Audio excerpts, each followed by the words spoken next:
popularity of the foam roller has been growing steadily in the world of fitness, so much so that it's often used as the cure-all for many different conditions. The foam roller is a great tool if used the right way, but if not, you could be doing more harm than good. Here with more info and also with tips for us, we have Julie Moon of Moon Physical Therapy. Good morning. Good morning. Okay, so I've heard of foam rolling. I attempted to do it just now. I don't know if that was right. But tell us about foam rolling. Why is it all the rage? It's pretty big nowadays, I think, because it's a quick fix that people can get on their foam roll real quick and their soreness goes away. It's a great, like, post-workout tool that you can use.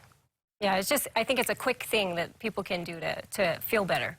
Right, and you see people rolling their legs a lot. But what about back pain? If you have back pain, can you be foam rolling?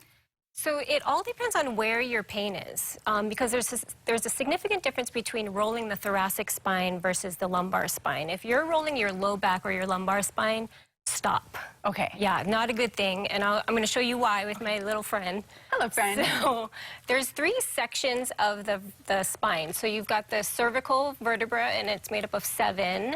You've got the mid-upper back, which is the thoracic spine, and that's 12 vertebrae, and then you have the lumbar spine or the low back, which is made up of 5 vertebrae. Now you can see the thoracic spine, it's supported by the strong rib cage. The lumbar spine is not, and that makes it much more unstable. You also have the natural curve of the thoracic spine, which is a little bit more forward.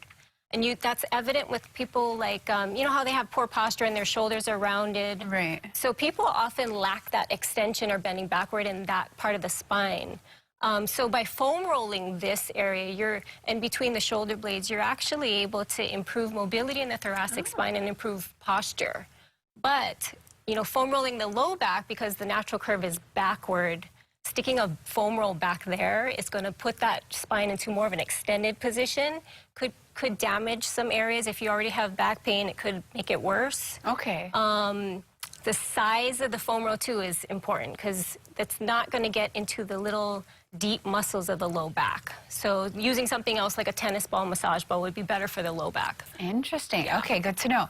All right, now let's talk about tips, because I mean, I know there's a lot of mistakes that people can make when foam rolling, right? Yep. Okay, so I'm going to show you what I see people doing a lot of times. So let's Are we get on heading the to the floor. mats? All right. Now I get to learn the real way. So a lot of people I see clasp their hands behind their head. Okay. And what that does, it brings your scapular or your shoulder blades back, and it kind of blocks your thoracic area. So you want to expose that area instead. So you want to bring your hands out in front of you. I like to cross my wrists because that'll kind of round your shoulders a little bit more. Then I see people there lifting their okole up off of the ground, and they're just kind of going at it, rolling. You want to actually sink back into the foam roll. So do you feel like a tight area in your mid-upper back? Yeah. So find an area, and you're just going to extend backward. You can also kind of go side to side once you find that tight spot. And then you can roll if you want, but real controlled. You don't want to kind of just roll And the crazy. thing with the foam roller, too, is, I mean, once I'm on the spot right now, I feel like I don't even really need to roll much, right? Just having it there and just little movements. And then you can go down each level of the vertebra. You want to stop at the area like the lower ribs. Right. Don't go down the low back. But eventually you want to be able to kind of extend all the way back. Oof. Oh, man. I used to be more flexible. It feels so Yeah, it's good. really good to improve your posture. Okay.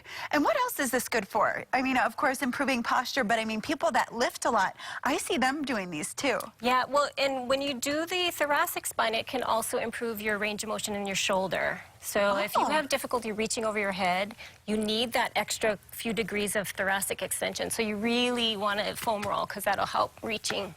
And how often do you suggest people to foam roll? So I would say, like, you know, maybe 3 to 4 times a week. If you're the type of person you have to foam roll every day, all the time, there's probably something else going on, and you might want to seek professional help, you know, from a PT or something. But just maybe 5-10 minutes would be good. Okay. Yeah, and good to get all that tension out after work or after you work out. And I mean, it's something that's such a short amount of time, right? Such a little part of your day, but it can make such a big difference. Yep. All right, and of course, you're from Moon Physical Therapy. For those who are thinking, you know, they might want some one-on-one training or some help, where can they find you? So we have 2 locations. We're on Ward Avenue, and then we're also in Milani Malka. I've got great teams at both locations, and they really work hard to make every session the best possible experience for our patients. Perfect. Well, thank you so much, Julie, for joining us again this morning and for good tips. All right, I'm going to keep rolling away, but for now, we have to send it to break.